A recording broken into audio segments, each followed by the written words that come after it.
Right, guys, welcome back to another episode of the League Express podcast. My name's Jake Kearnan, and joining me as always is the editor of League Express, Martyn Sadler. And Martyn, another weekend full of rugby league. Did you get to see it all? Not all of it, no, and a lot of rugby league played in very warm weather as well, Jake. So that was quite testing for the teams and for the spectators, really, in some respects. But no, a great weekend of action. It began with a fascinating game, didn't it? Saints and Salford on the Thursday night, and continued right through to Sunday afternoon when we had Lee beating Hull. And London putting up quite a good show against Warrington, but not quite good enough to win. So, and then, of course, we had all the games from the other competitions, from Championship and League One, and also, of course, some fascinating results from the NRL, including one that pleased you, I think, yes. with Brisbane Broncos winning in Townsville against North Queensland. Back in the winning circle. It's always great when the Broncos can do a trip up to Townsville and beat them on their home turf. Especially when they're 18-6 down, and they come back and score 36 unanswered points to win 42-18. I was scratching my head thinking, where was this 5 weeks ago when it really counted? But the tragic thing is Reece Walsh has broken his hand. That's right. So joins our growing injury list. That looks like him for the season, I would imagine, does it? Yeah, you would. I don't think you'd rush him back into the side, especially with how much he brings. You want to make sure he's 100% fit for next year. So absolutely. Yeah, sort of disappointing though as a Broncos fan to see, but also you want to finish the year strong and. Mathematically, there's a very, very slight chance. I think they could make the 8 if results go their way. You don't give up until mathematically you've got no chance, do you? That's right. But, yeah, it just looks unlikely at the moment. Yeah, a bit of a shame. But, hopefully they finish the year strong for me and all the other Broncos fans. But, why don't we start with... We also had some action last Tuesday night, mate. We didn't really get to cover that because we recorded last Tuesday. But we had Wigan defeating Leeds 28 points to 6. Quite a strong showing from Wigan. Well, it was, but Leeds looked like a team that was tired, and it was this game. It should have been played at the end of June on the international weekend. There was no reason why it couldn't have been played then. So you wouldn't then have had these two teams playing 3 games in 10 or 11 days. And I think Leeds suffered the consequences of that last Tuesday, and also it was fairly clear that they played Matt Moylan, but frankly, I think in the press conference at the weekend, Adrian Lamb said that Matt Moylan had insisted that he'd be okay to play, but actually his rib injury was more serious than perhaps they anticipated, and he had to go off at half-time and not come back on again. So, that really blunted their attack.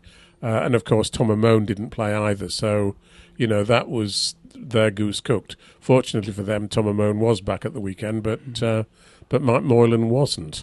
So, it was a bad night for Lee, a good night for Wigan, but then Wigan suffered the consequences of 3 games in 10 days when they played at Leeds on the Saturday, didn't they? So it's very...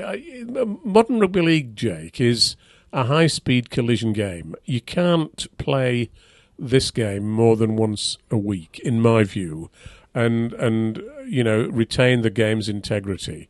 In the old days, people will say, well, they used to do that in the old days. And, of course, they did. But I recall growing up, when the defensive teams used to be 2 yards, you used to get 2 yards behind the play of the ball. So the speed of collision wasn't anything like as great as it is today. And you've got to, it's like, having really fine racehorses. You can't run them too often because if you do, you'll detract from their, ability. And it's the same with rugby league players. You've got to give them the chance to recover, and by playing a game in midweek in that way, you don't.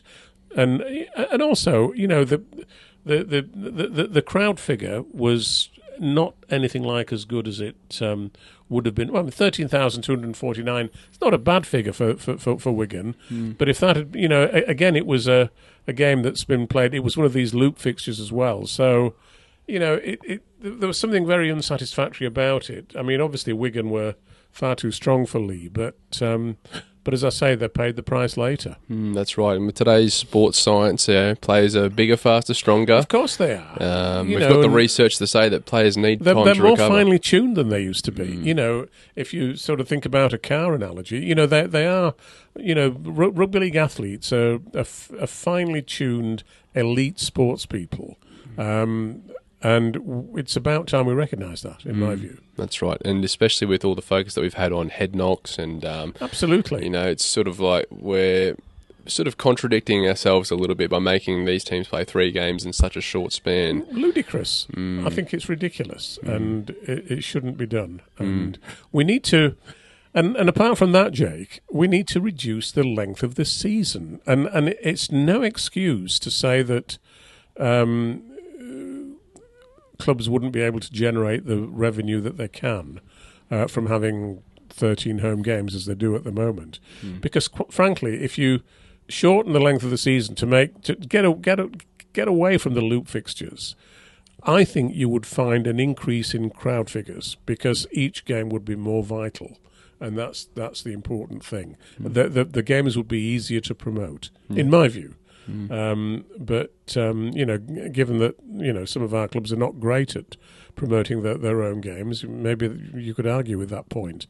But I'm convinced that one of the things that's quite important about sports like the NFL in America, they only play 17 rounds, don't they, before the playoffs, and you can hardly get a ticket for a game over there because.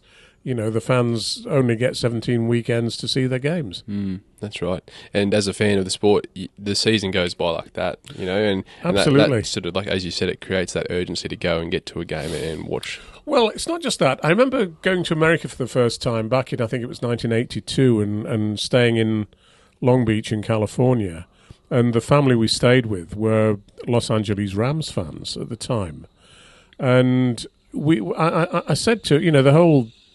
I mean, there were such fans that the lady of the house, who was probably in her 60s at the time, she used to watch the Rams games with the playbook on her knee. She could call the plays, which was quite remarkable.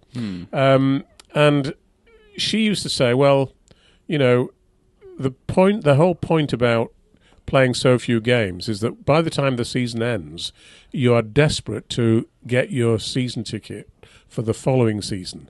To make sure you don't miss out. You're not, and the contrast over there is between gridiron football and baseball.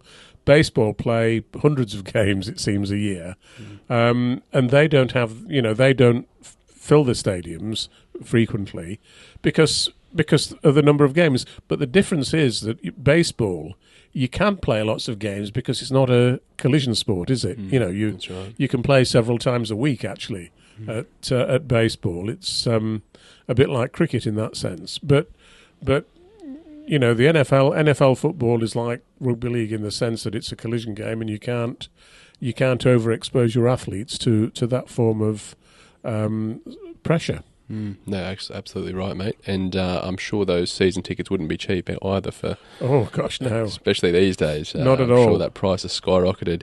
But we'll jump into the weekend's matchups, mate. So that was the Tuesday night matchup. But Thursday night we had St Helens 17 points, defeating Salford 16 in Golden Point this one. Well, Moses Mbai, what more do you need to say? What a great performance by him.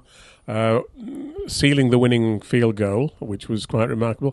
I mean, it's interesting, isn't it? When a game goes into Golden Point time involving Salford, you almost automatically assume that Salford will win it with Mark Sneed kicking the field goal.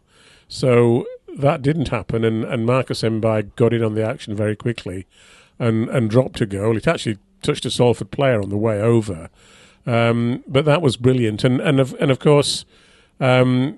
earlier in the game, he pulled off an incredible tackle on Dion Cross to stop him crossing in the corner. So, what a great acquisition Moses Mbai has been for St Helens. What a great kid he is. I actually saw the interview he did on Sky Sports after the game, and what a great guy he comes across as. What a wonderful bloke to have in your team. So, great for him, great for St Helens. St Helens are still a bit below full strength with players out, although Alex Wormsley was back, of course, and one or two others. And it was great to see them, nearing full strength again. But a good performance by Salford. And, they've beaten St Helens before this season. They nearly did it again. They actually had one try by Chris Hankinson, where Hankinson followed through a Sneed kick to the line, and there was a debate about whether he'd really had pressure on the ball touching it down. A few people have written into League Express this week, you may have noticed, saying that he definitely didn't, and it was, an appalling decision by the video referee. I'm not sure about that. It was one of those, is one finger on the ball sufficient pressure on it to touch it down? Well, in theory, it is, of course. You can't deny that. So, and unfortunately, that the award of that try didn't ultimately influence the outcome of the game. Yeah. St Helens won it, and now they've won 2 in a row. After that very bad record of 5 defeats in a row, they're back on track. They're back in 4th place now in the table with 26 points, one of 3 clubs on 26. So, they are, I think, they'll make themselves safe in the top 6. No, absolutely. And, Moses Mboy, he's looking like the more he plays with St Helens, as you said, like the better a signing he looks almost. Oh, like very much so. He's Mr. Fix-It, isn't he? You can plug so many holes, play at 9, play in the halves. You could put him at fullback if you wanted to. A great utility player, which he acknowledged himself, didn't he? They signed him as a utility player, and he can fill in seemingly anywhere. He might be the answer to their Lewis Dodd problem next year, perhaps. I think he will. We'll see what happens. You never know. He was one of the first NRL players I ever interviewed when I was fresh out of university doing some work with the ABC back in Australia, and there was a Queensland Maroons camp, and went along to the media day, and he was kind enough to give me 5-10 minutes of his time to do a one-on-one interview with him. So that was interesting to know what his background is, because his surname suggests to me that his parents might have gone to Australia from Kenya. That MB start of a name. There are a lot of Kenyans with that sort of spelling, and if so, I mean, I don't know, obviously don't know whether he is or not, but there's a lot of rugby league activity in Kenya at the moment, and they've actually applied to host the next Women's World Cup in Kenya, which you may be aware of. So, I don't know whether Moses, if he has Kenyan heritage, obviously if he hasn't, it wouldn't make a difference, but it would be great it'd be a great ambassador for the game, going over to, if he was willing to do it, of course, to that country, maybe to, give them every encouragement in terms of developing the game there. Oh, definitely. We'll move on to the Friday night's matchups. We had Catalans 23 defeating Giants 22. Another field goal to decide this one. Yeah, it's amazing, isn't it? I mean, the more 1-point wins, the merrier, really. Yes, and this wasn't a golden point game. This was Arthur Morg.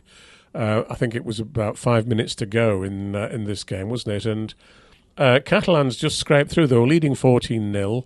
Huddersfield eventually caught them up at 22 all, but Moore landed the winner, with minutes to go, as I say, and maybe they just about deserved it. I've only seen the highlight. I've not seen the full game. I've only seen the highlights. But the sad thing about that game was the crowd of just 3,330. Huddersfield. It's been another bad year for them, and they just can't draw people in. That's really disappointing. They just don't seem able to get people coming to watch them. And they urgently need to develop some marketing expertise to draw more fans in, I think. Well, in previous years, obviously, because I haven't lived over here for very long, have they had history of having poor attendances even when they are doing well? Yes, they've never been well supported, not for as long as I can recall, anyway. And they went through a very bad patch, in the 1980s and early 90s, when they were still playing at their old spiritual home of Fartown, and their attendances, they were playing in the lower tiers in those days, and their attendance has dipped to below 1,000. And that's really sad because, they're a historic club. They were the team of all the talents, 1914-15. They won all 4 cups, as it was in those days.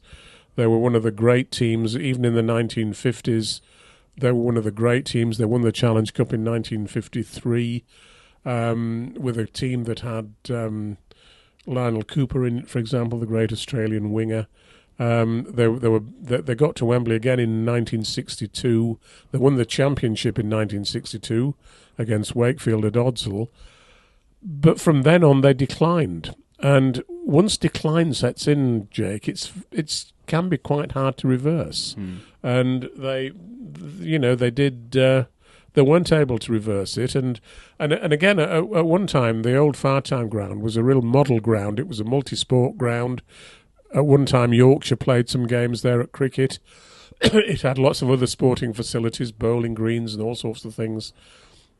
But it's just declined very badly. And obviously, the club eventually moved into the new stadium in Huddersfield alongside Huddersfield Town Football Club.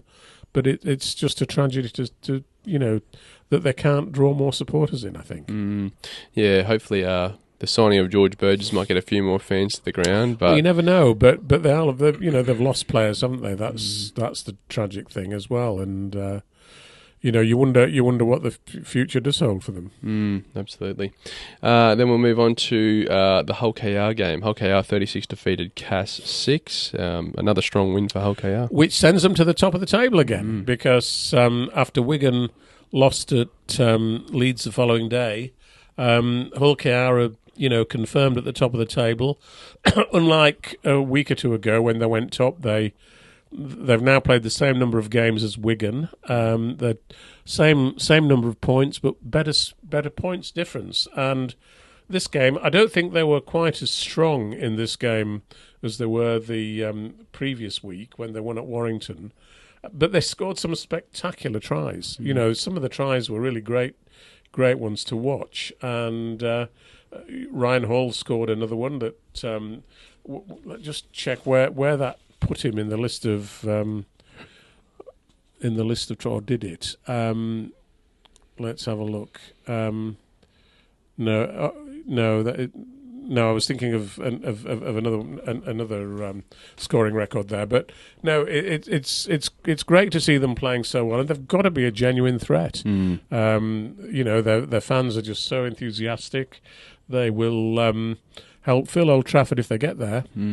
And I hope they do, because we need some new faces there, don't we? Yeah, definitely. And we sort of touched on it earlier, but the dry weather we're seeing at the moment, I feel like that is only going to benefit teams like Hull KR, your Mikey Lewises, those players that like to play off the cuff. And I think we saw a lot of exciting tries over the weekend where there was some nice swift flowing ball movements, and it can only really be summed up by how nice and dry the track was and not much moisture on the football. The only problem when you say that is that the grand final at Old Trafford in October, we very rarely get lovely dry weather. We more often get rainy weather for that event. So, keep your fingers crossed and let's hope that Hull KR can get there, and it's a good night for them. And especially with all the support they've had this year, it'd be awesome to see all their fans at Old Trafford. It would. There's no doubt about it. Yeah. Moving on to Saturday's matchup, the upset of the round, you might say. Leeds 30 points to defeating Wigan 4. Well, I predicted that Leeds would win in the media tipping competition because I thought Wigan would be shattered from playing 3 games in 10 days, and it turned out that I was quite right. Leeds I've written about this game in this week's League Express. Was it a case of Leeds playing well or Wigan playing badly? Or was it a combination of both, which I think actually it was? Leeds made their intentions very clear early on, and when they scored that incredible try by Newman on 16 minutes, Harry Newman, it was a signpost to what the result was going to be, in my view. That was our try of the week in League Express, despite some of the great ones at Hull KR. But it was perfectly created, involving several players. Obviously, Lucky Miller, Reece Martyn, and so on played a part in that try. But you've got to say that Leeds are looking gradually better and better. as the season unfolds. They're still 4 points behind the top 6 with 4 games to play, and they've got a difficult game this week against Warrington. We'll probably talk about the Magic Weekend a bit later, but they've still got a chance of making it. And I think Brad Arthur has injected some much greater steel into Leeds, but they're still making a lot of mistakes. So, it's certainly not perfect yet. And Wigan, of course, lost Harry Smith to a red card for what looked like a leading with an elbow on James Bentley as Bentley was on the floor. I'd like to look very carefully at all the video evidence for that, because I can't imagine that Smith was deliberately trying to injure Bentley with that move. But you obviously it's is going to be facing the tribunal, so we'll see whether Wigan can mount an argument in his defence. How many matches do you think he could miss if he's found guilty? 3 to 5, probably. And with Bevan French obviously still out with his hamstring injury. That would be problematic for Wigan. But fortunately, they've got enough points in the bank to not have to worry about being in the top 6. Because didn't Ryan Hampshire come off as well with an injury against Leeds over the weekend? Well, he came off the field. I'm not sure whether it was with an injury, but maybe the subsequent publicity has made it clear that it was. Yeah. But Ryan Hampshire didn't have a great game, I don't think, against Leeds. I admire Ryan Hampshire a lot. But, he's been in and out at various times. And I think he's struggled a bit, really, with being able to find that consistency with so few appearances. Yeah, with the injuries that we're going to face, and we could see young Jack Farrimon this weekend. Oh, I'd have thought so. Yeah, I think that was likely. And the good thing for Wigan is that he's had quite a few runs out in the first team. He's not been outstanding in every game, but he's been learning. And I think, they're going to have to probably rely on him over the next few weeks, if they get the bad decision on Harry Smith. Absolutely. And we should find out that information tonight. So unfortunately, I won't be able to include it in this podcast, but it'll be a nervous wait for Matty Pete. Moving on to Sunday's matchups, we had Warrington 36 defeating London 22. A much closer than expected game. Well, it was when London got back to 22-28 with, when they scored, I think it was their 4th try by Hugo Tisson on 62 minutes. It suddenly looked as though there could be a shock here. All season London have played with great spirit and determination. They've only got 2 wins, but they've taken some teams pretty close.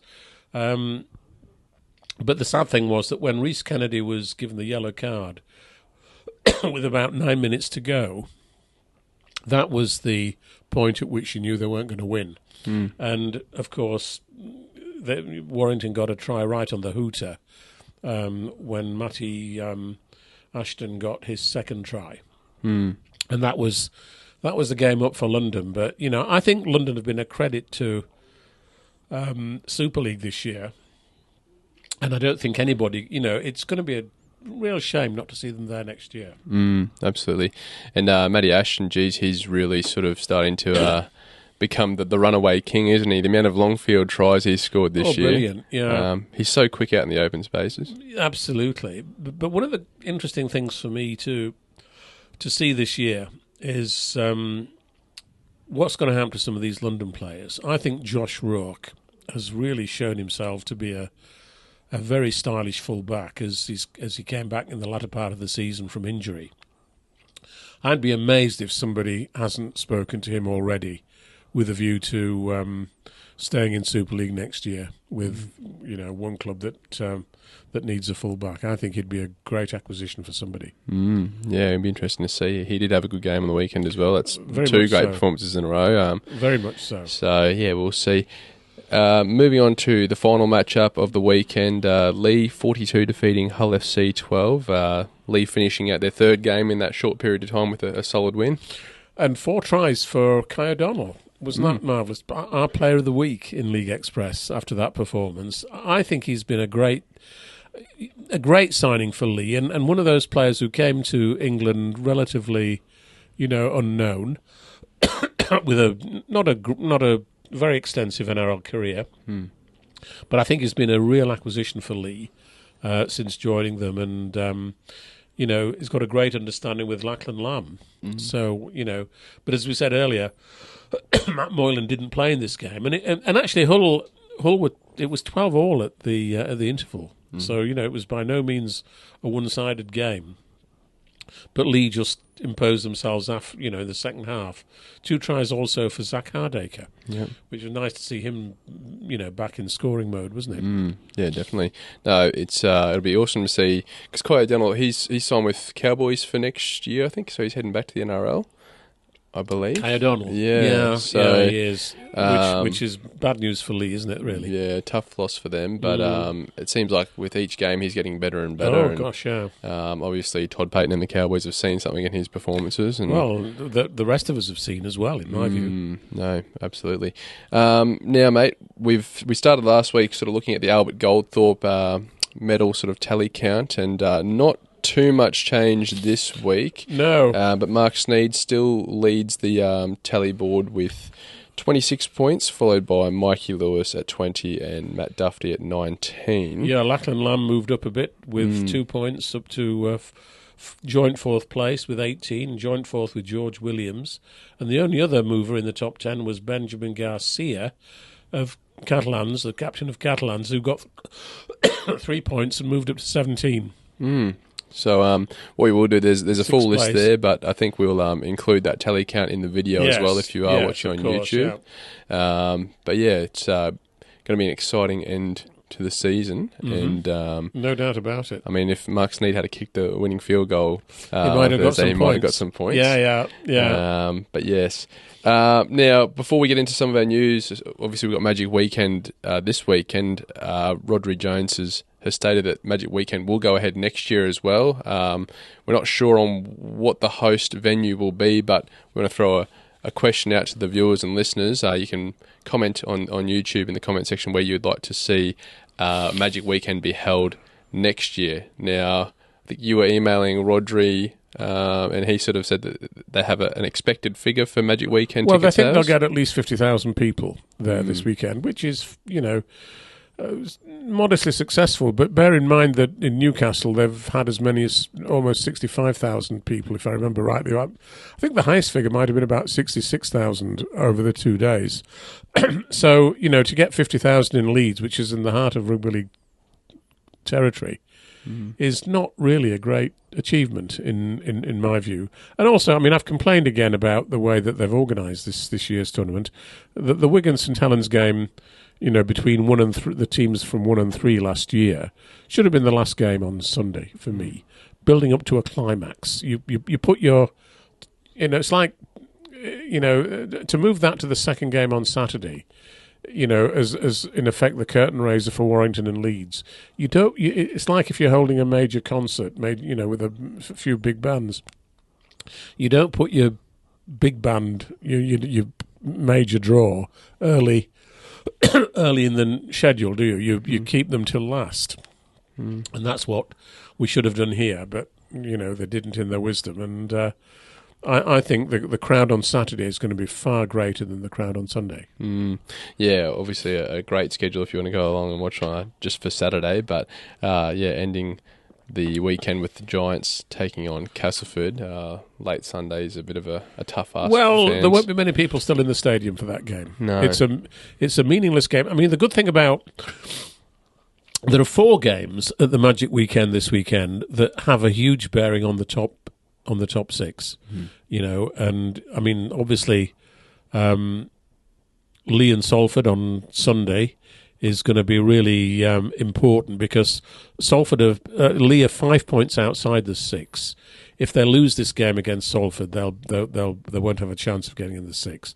But if they win it, they'll only then be 3 points outside the 6 because Salford would stay on 26, they'd then be on 23. It puts it within reach almost. And similarly, Leeds and Warrington. Leeds are 4 points outside the 6. If they beat Warrington, they'll only be potentially 2 points outside the 6 if one of the top 6 teams, if one of teams 4 to 6 lose. So that is quite important. Hull KR Catalans, that's going to be very important as well. If Catalans lose, they become potentially vulnerable in the top 6. And Hull KR, of course, will want to win to retain their place at the top of the table. They will play on Sunday afternoon, knowing what the result is of Wigan and St Helens, which again is a bad outcome for the Magic Weekend in my view. But they'll know what they have to do to stay at the top. So there are some really vital games, and that's the good thing about playing it in August. Actually, Jake, that the games actually. 4 out of the 6 games have a lot of meaning. And even the Hull FC London game has quite a lot of meaning because they're the 2 teams at the bottom. If London can win, they'll draw level with Hull on 6 points. They'll still have a worse points difference. But, Hull will not want to run the risk of finishing at the bottom of the league, will they? So I think that game will be a really interesting one to watch. Absolutely, and especially with all the noise around London, sort of, we assume they're not going to be part of Super League next year. But if they can finish, second last, there'll be a very, very strong case for their team to remain in the Super League next year. Yeah. A lot riding on this weekend, so exciting if you're heading along. Absolutely. Keen to hear what people say about the experience. Just one thing I noticed. In the odds this week, I think the bookies have Wigan as favourites over St Helens, even with Harry Smith potentially missing that match and the injuries that Wigan have. Well, I wonder whether that will remain the case if and when we hear about Harry Smith's tribunal decision. Whether the bookies might adjust their odds to reflect that. Yeah, absolutely. Now, mate, we had some news late last week, I believe it was. Tristan Sailor, he's officially signed with St Helens for 2025. There's always been rumours with clubs being linked to Tristan Sailor. Obviously, Lee were linked with him early in the year. They would have liked to sign him, as Derek Beaumont made clear in the podcast we did with him a few weeks ago. Yeah, but what's your thoughts on this, and is it a good signing for St Helens? Oh, potentially. I think he's a very talented player. I mean, he's a fullback primarily, isn't he? And he's got other players ahead of him. At the moment in the NRL. So I think it won't do him any harm to come over to England. I mean, also, there's he had that situation where he was accused of something and ultimately found innocent. But you're in that sort of fishbowl in Australia, aren't you? Where, in a sense, you're presumed guilty until you're found innocent. There, it seems to me. And that's very difficult for anybody, and obviously difficult for him, and unfair, actually, in my view. But so I think he might find it a calmer place to be over here.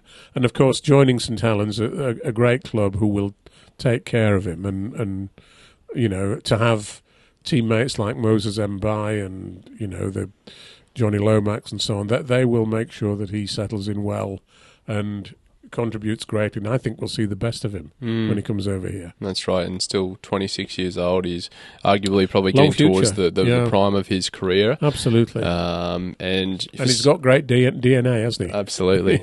With Big Wendell as his father. It'd be interesting to see if Wendell makes the trip over to watch a few Saints games. If he did, might have to try and get him on the podcast, perhaps, Martyn. Why not? Yes. But yeah, I think it's a great move for Tristan, because if you look at the NRL at the moment, in all the clubs, there's almost like an oversupply of great fullbacks in the NRL at the moment. Because you look around at each club and you think, all right, well, could Tristan potentially beat this and take his number one position? And it's hard. It's a hard when you run your eye over every fullback to say Tristan Sailor's a better player.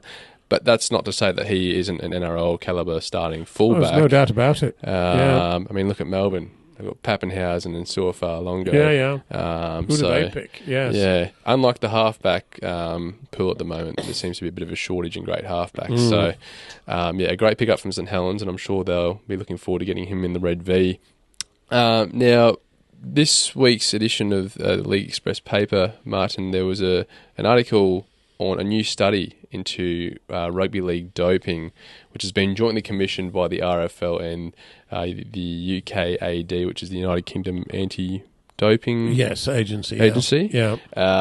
Now, a bit of an interesting one that this has been announced, mate, but I think one of the key things in the article I read is that there's been 9 players since the start of 2023 that have received doping bans. Mainly at a lower level of the game, actually. Yeah, okay. Yeah. And is there, I guess, a reason why they're doing this study? I think they mentioned something about the motivations behind wanting to partake. Yeah, I mean, those 9 players, what you tend to find now is that the RFL, when the RFL and UCAD acting together do ban a player, they don't give it a high degree of publicity.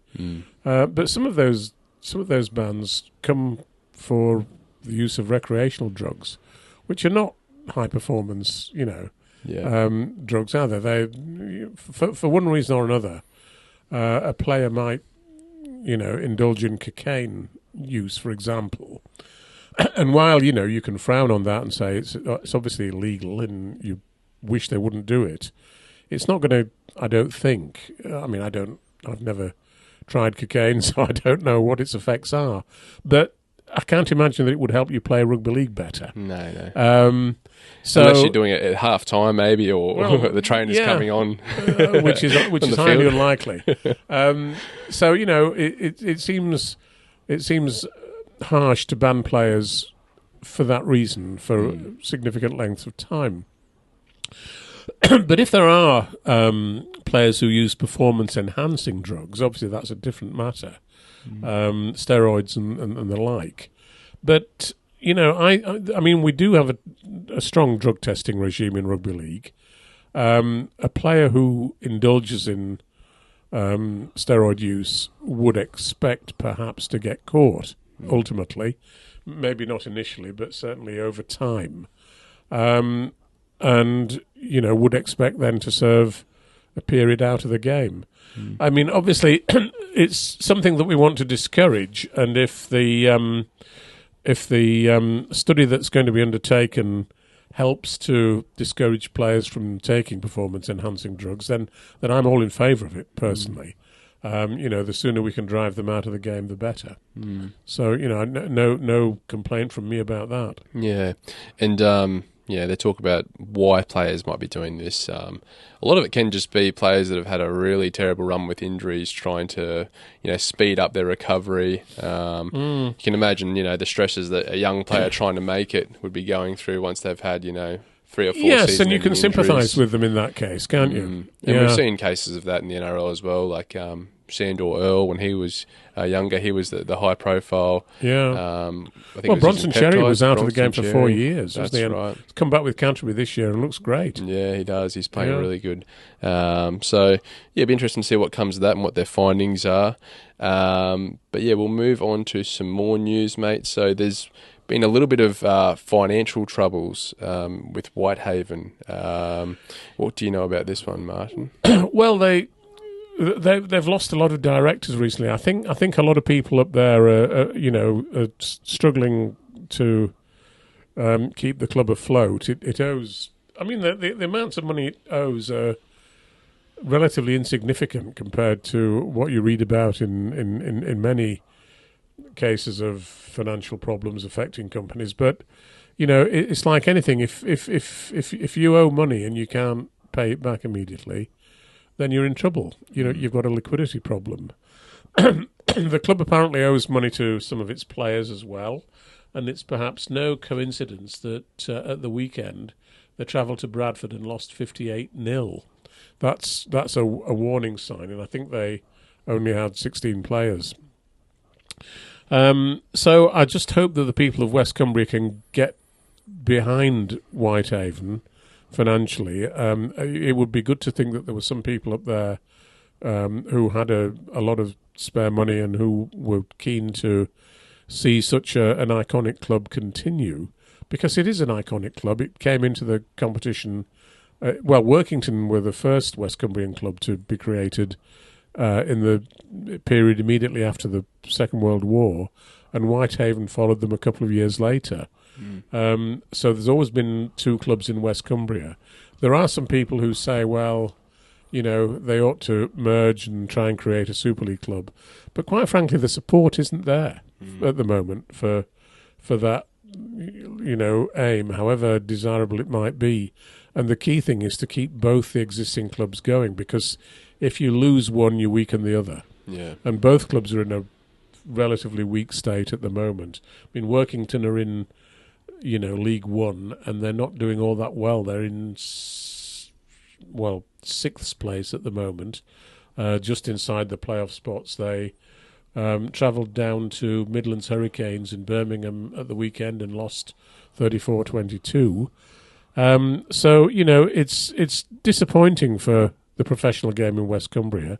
The amateur game in West Cumbria is still very strong. You've got lots of Cumbrian teams in the NCL competition, the top level of the amateur game. But for some reason, the professional teams just seem unable to get it together. They seem, and it's basically because they just seem not to have access to, the financial requirements to run a semi-professional rugby league club. And there was a low attendance as well. I think they said they had 900 fans show up to the game against Toulouse, I think. So 300 not. 300? Yes, Okay, gosh, wow, I must have read that wrong. Yeah, Yeah. so it's hard to turn a profit when you're not getting It's very difficult. spectators through. It's very difficult, but they've just got to persuade the people of Whitehaven and the surrounding areas, that this club is vital to their community and it deserves their support. And they need to, come out in numbers and give them that support and cheer them on. Yeah, be interested to see if anyone puts their hand up to, invest in the hope. club. Yeah, Let's some new hope sponsors so. perhaps. Yeah. But yeah, right, mate. We'll move on to some NRL news. Latrell Mitchell, he's found himself in the headlines again over the last 24, Yes. 48 hours. A picture has been taken of him, what looks to be sort of leaning over a TV cabinet, you might say. I think it was a TV cabinet or a table with some white powder on the table. So I think there's been... it's been put forward to the NRL Integrity Unit, and they're going to investigate, but certainly not a good look for Latrell. And yeah, I'm sure there'll be a lot more to come out about this white one. powder, of course, could be salt or sugar, isn't it? I mean, I'm always a bit worried about this. If there was a glass over there with, salt in it, and you leaned over just to look what was in it, and I took a photograph of you, would I then send it somewhere to claim, Jake, are you actually looking at a thing full of cocaine powder? I don't think the NRL should be reacting to intrusive photographs in this way. There are always people around who will try and catch NRL players in moments off guard and take snaps of them and then send it out to the media to try and create a scandal. And the NRL's reaction should be to say, we're not having anything to do with this. We're not going to react. We're not going to encourage people to, effectively snitch on NRL players and try and create trouble for players when there's no proof whatsoever of a player having done anything wrong. If you it would be quite different if you had evidence that a player was indulging in some sort of illicit drug use and the evidence was there. But that isn't so in this case, and I would, say to the NRL, just turn it down and don't be so ridiculous, Jake. Yeah, a few things, like obviously it's one of those ones where it's going to be hard for the NRL to prove that he did or had any wrongdoing because it's a photo, and there's no video evidence, I guess, or photos of him partaking in what's being alleged. No.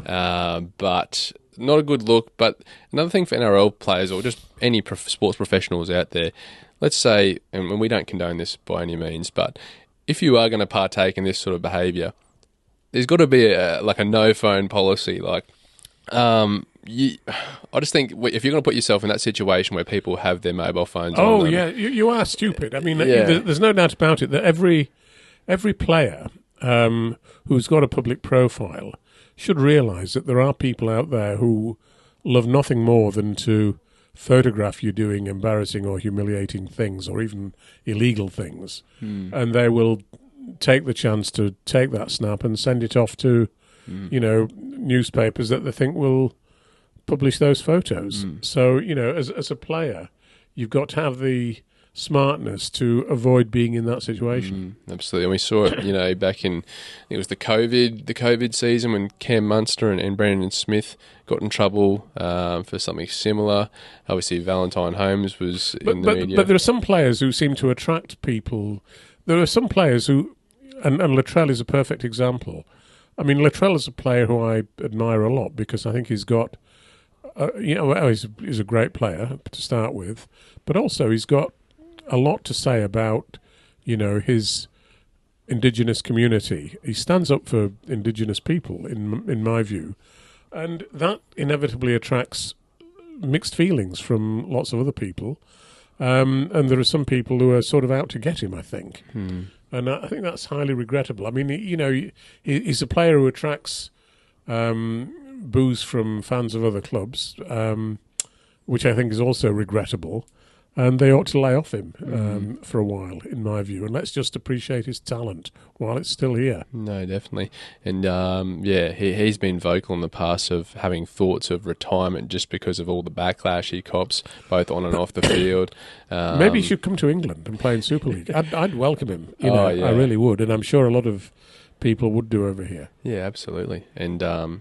he'd be a freak over here, I think, and he'd be one of those players that maybe an owner would look at as a marquee player and throw some big money at him. But, yes, well, clearly. Well, we'll watch this space and see what comes of it. Now, did you see the biting scandal that happened between the Bulldogs and Dragons? Has that resulted in a ban yet for...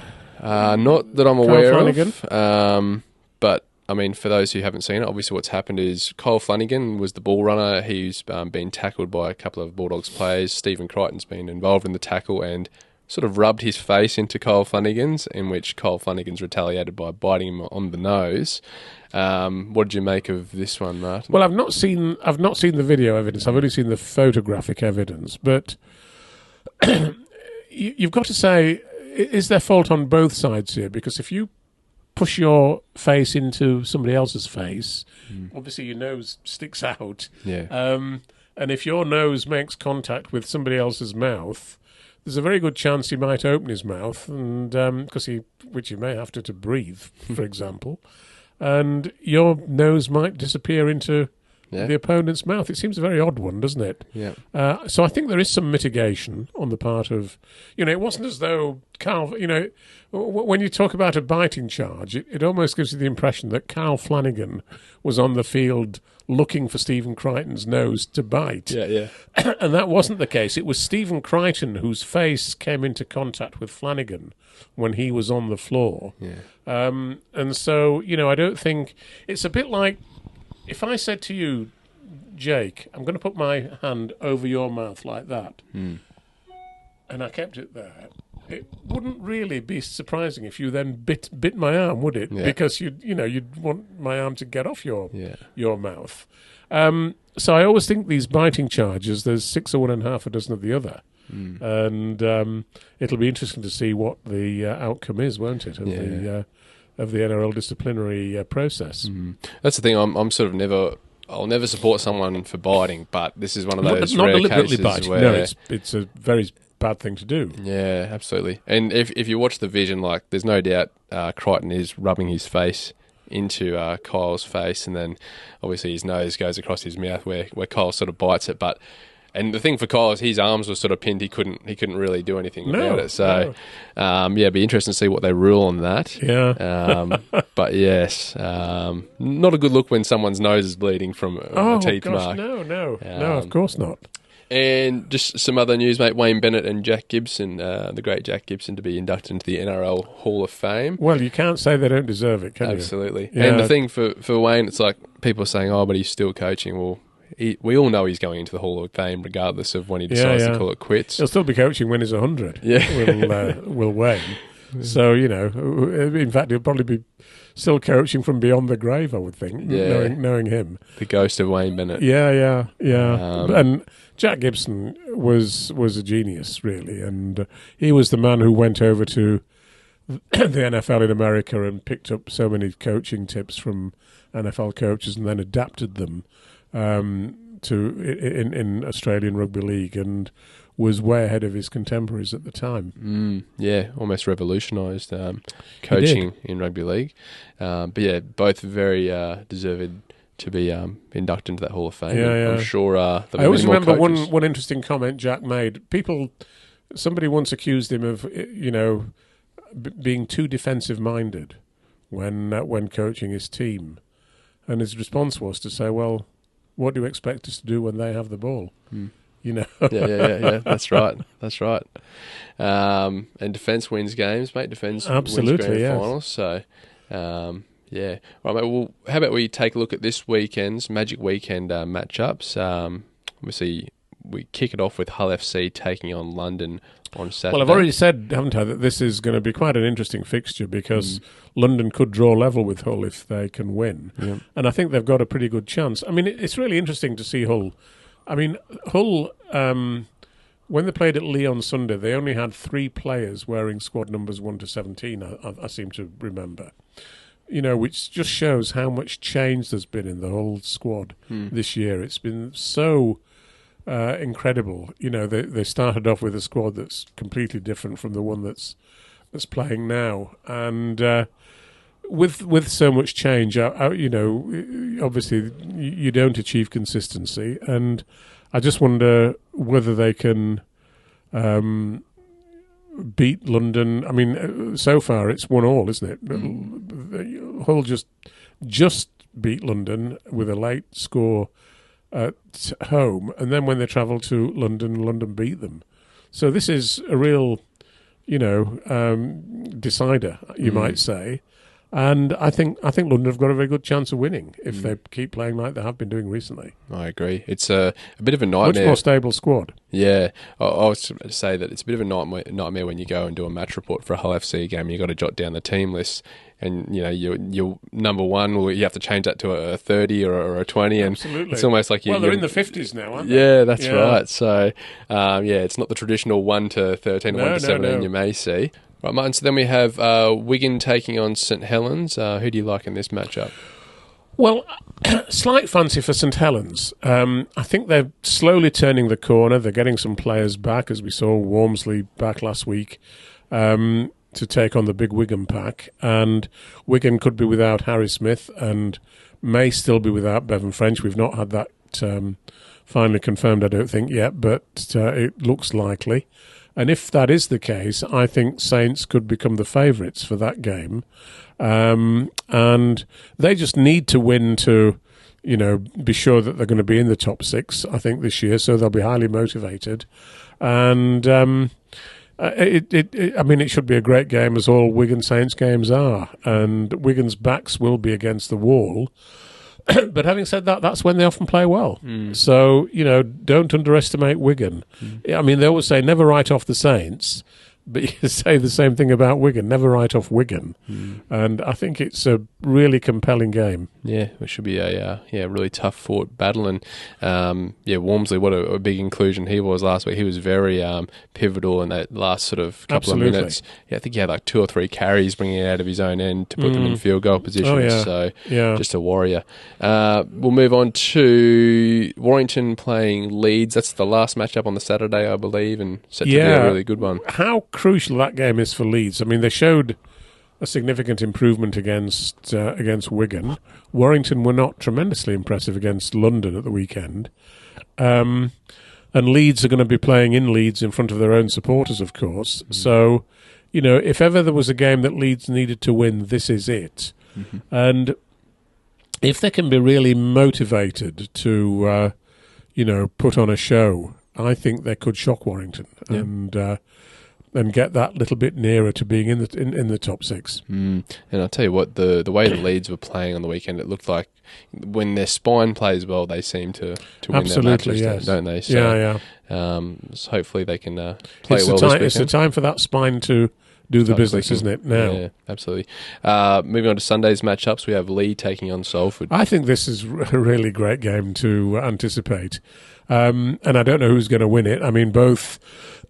I think Lee and Salford are probably the 2 teams I like watching most in Super League because they play attractive rugby, both of them, and They're very competitive. Lee are absolutely desperately need to win this game to retain any chance of being in the top 6. We've said earlier that if they do win it, they'll only be 3 points outside the 6 with 5 games still to go. Mm-hmm. So that would be doable. And I think for that reason, I think they'll be highly motivated, and I think they will shock Salford on Sunday. Yeah, that could be. I mean, there's so many potential matches of the round, but that'll be right up there. Oh, gosh, yes. Then we move on to Catalans versus Hull KR. Well, the way Hull KR are playing at the moment, they're the best team in the league, and I think they'll be too strong for Catalans on Sunday. And I think they'll, move further ahead at the top of the table. If Wigan lose against Saints, Hull KR will go clear at the top if they beat Catalans, and I think they'll be heading for the League Leaders' Shield. It'd be interesting to see what contingent the Rovers take in terms of their fan base. How many fans will show up at Elland Road? I think quite Sunday. A lot will. Yeah, they might dominate all the other teams in terms of number of fans. Moving on to the final matchup of the round, Huddersfield taking on. Well, this is the least consequential of all the games at the weekend. In that neither team can get in the top 6. But they're both, well clear of the bottom 2.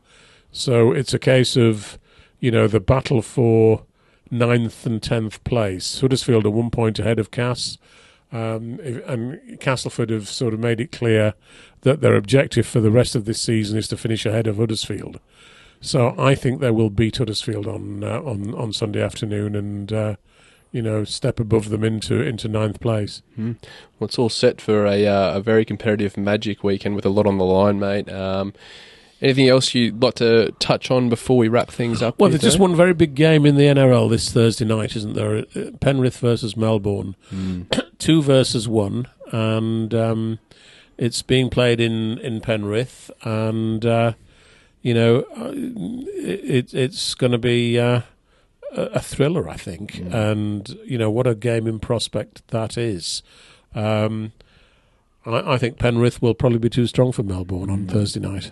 Especially if anyone hasn't seen the highlights from the Penrith versus Eels game last weekend, where Penrith scored 3 tries in the last sort of 4 or 5 minutes. Incredible, wasn't it? Gave me nightmares and PTSD as a Broncos fan of what happened in the grand final. Absolutely, and with Nathan Cleary really firing. Yes, that's the thing. He's back and he's firing, and when he is, there's nobody quite like him in my view. It seems to happen.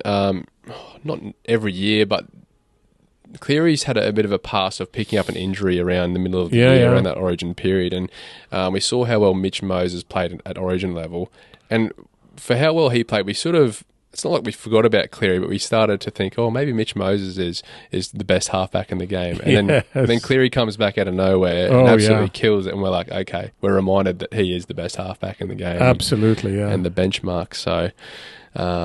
He's going to have a very long, prosperous career and may go down as one of the greats of all time. I think he's already doing that, to be honest. There's no doubt about it. His achievements are amazing. Absolutely, especially at such a young age too. All right, Martyn, well, we might wrap things up here, mate, and come back again next week to review Magic Weekend. Absolutely. Great stuff, mate, and good to see you again. And, I've just about survived this podcast because some of the viewers...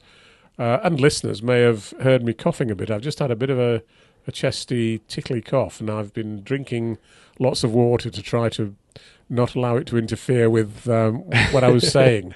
And I've just about hopefully got away with it, mate. So it doesn't help when I keep asking you questions, mate. I've been talking too much. Maybe I ought to let you talk a lot more. Oh, mate, I'm not sure if they'll take my knowledge as a credible source. But yeah, mate, it's been a pleasure, and we'll do it again next week, hey? Hopefully cough sorts itself out. Oh, I'm sure it'll be gone by then. Yeah, okay. Awesome. Thanks, mate. Thanks a lot. Cheers then.